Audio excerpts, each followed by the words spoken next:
Nature is my inspiration.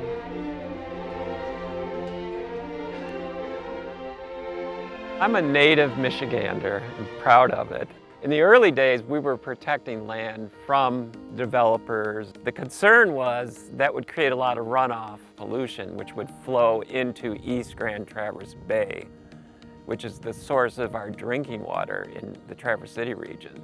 As this organization has matured, we're now protecting land for people. We've now been involved in 7 different universally accessible facilities.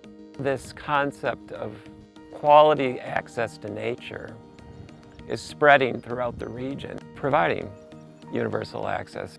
What I love about this is it connects us with the community. If you're in a wheelchair, a stroller, if you've had a hip replacement or a knee replacement, that trail is accessible to you.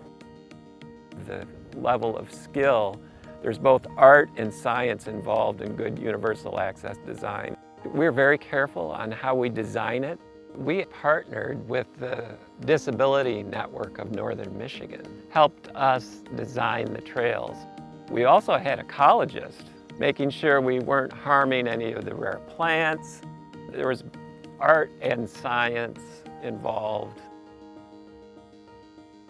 We've protected close to 48,000 acres.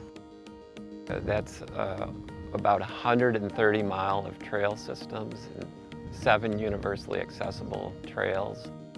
So you're up close and personal with nature. You're going to see a lot of different plants.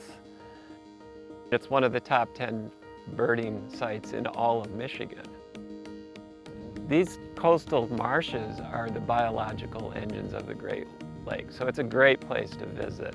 I had a very well-rounded education at the University of Michigan, and it definitely equipped me well for the kind of job that I have today. And the University of Michigan gave me the foundation to thrive and to make a contribution, make a difference. I'm a proud alumni. I just feel very fortunate to be in a profession where I can give back